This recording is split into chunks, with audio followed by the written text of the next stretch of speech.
For Clinton, it was a disaster. Faced with a hostile Congress, there was no way for him to get his reforms through.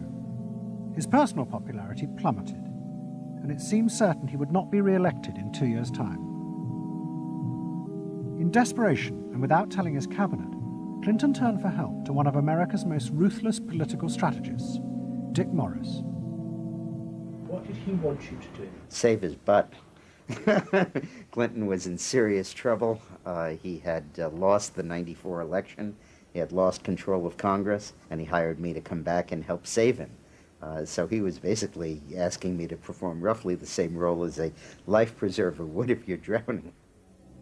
What Morris told Clinton was that to win re-election, he would have to transform the very nature of politics. The crucial swing voters in the suburbs now thought and behaved like consumers. The only way to win them back was to forget all ideology and instead turn politics into a form of consumer business.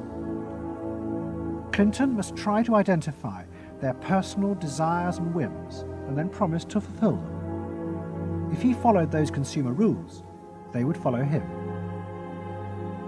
I said that I felt the most important thing for him to do was to bring to the political system the same consumer rules philosophy that the business community has. Because I think politics needs to be as responsive to the whims and the desires of the marketplace as business is. And it needs to be as sensitive to the bottom line, profits or votes, as a business is. I think that all of this involves really a changed view of the voters, so that instead of treating them as targets, you treat them as owners. Instead of treating them as something that you can manipulate, you treat them as something you need to learn from. And instead of feeling that you can stay in one place and you can manipulate the voters, you need to learn what they want and move yourself to accommodate it. To get inside the minds of the swing voters, Morris brought lifestyle marketing into politics for the first time. He went to one of America's most prominent market research firms called Penn & Shern and commissioned what they called a neuropersonality poll. It was a massive survey of hundreds of thousands of voters, but the only political questions it asked were to find out whether someone was a swing voter or not. All the other questions were intimate psychological ones, designed to see whether swing voters fell into identifiable psychological types. Well, we were asking people like, do you think you're the life of the party?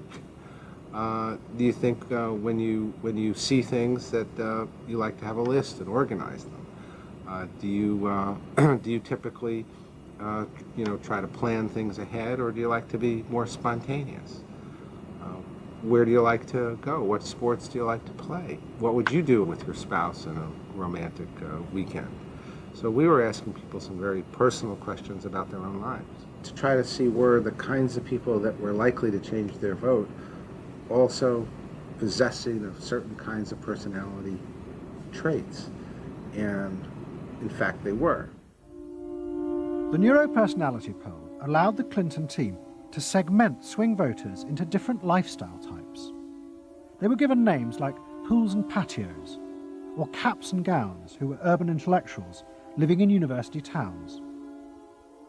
From this, the team could identify ways in which they could make individuals feel more secure in their chosen lifestyles, just as business had learned to do with products.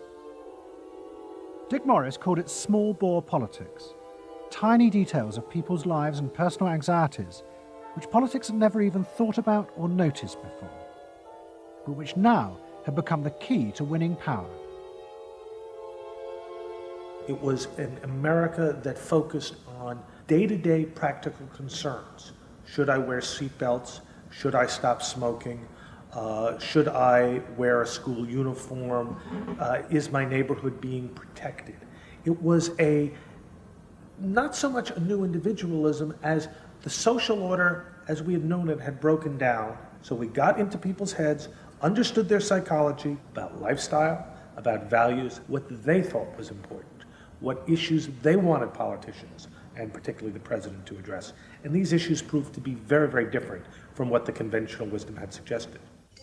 As the election campaign began, Clinton revealed Morris's new approach to a shocked White House. all traditional policies were to be dropped. Instead, he would concentrate exclusively on policies that targeted the worries of the swing voters. V-chips would be fitted into televisions to prevent children from watching pornography. And mobile phones would be fitted into school buses to make parents feel more secure. Dick Morris also persuaded the president to spend his leisure time in the same way as particular groups of swing voters. He sent Clinton on a hunting holiday, dressed in exactly the Gore-Tex outfits a group called Big Sky Families liked. The aim was to reflect swing voters' lifestyles back to them. The Liberals in Clinton's cabinet hated this approach. I would say, well, Dick, why have a campaign?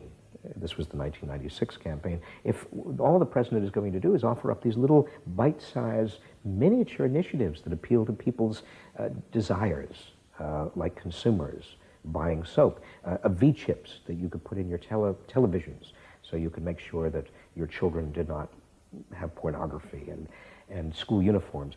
Why talk about them? They're so mundane and they're so tiny. And he would say back, if we don't do this, we may not get reelected. And I would say, what's the point of getting reelected if you have no mandate to do anything when you're reelected? And he'd say, what's the point of having a mandate if you can't get reelected? Isn't the ultimate goal getting reelected?